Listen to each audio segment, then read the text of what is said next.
The statistical probability of surviving an atomic detonation at close range is nearly zero. Tsutomu Yamaguchi did it twice. This is Untold Indian Stories. We are looking at a series of events verified by official government records and documented history.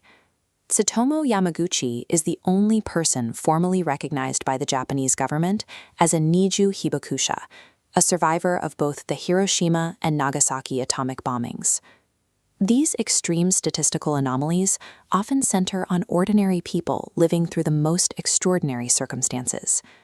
In 1945, Yamaguchi was a civilian marine engineer for Mitsubishi. He spent his days designing oil tankers, far removed from the front line of the war. That August, he was preparing to leave Hiroshima after a 3-month business trip. His thoughts were on his wife and infant son, waiting for his return to Nagasaki. He was preoccupied with the mundane details of travel and work, unaware that the geography of his journey was about to place him at the center of a turning point in history. At 8:15 a.m. on August 6th, the first atomic weapon used in warfare detonated over Hiroshima. Yamaguchi was walking toward the shipyard, roughly 3 kilometers from ground zero. The shockwave threw him into a nearby potato patch, leaving him with severe burns across his upper body and ruptured eardrums. He regained consciousness to find the city's skyline vanished.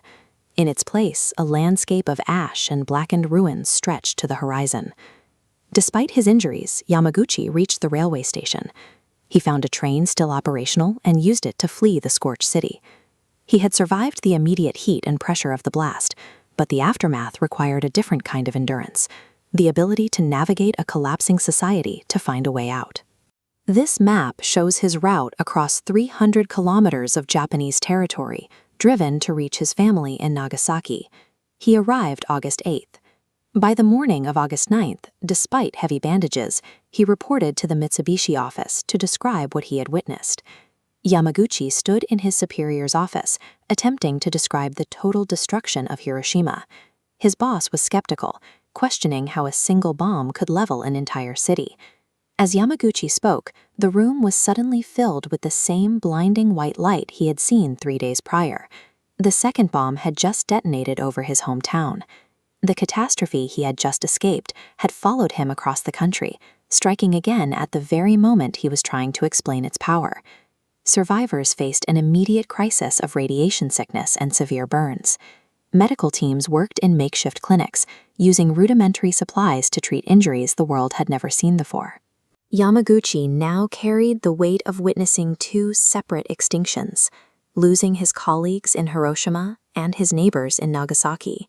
He spent the following decades rebuilding his life. He returned to work at Mitsubishi, raised his children, and eventually used his unique status to advocate for the total abolition of nuclear weapons.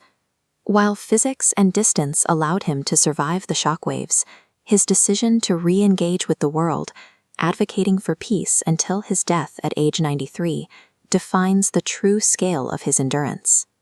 Yamaguchi's official recognition by the Japanese government serves as a permanent record of an impossible human experience. The history of war lives in these specific individual experiences, in the memory and hope of those forced to witness its most destructive moments.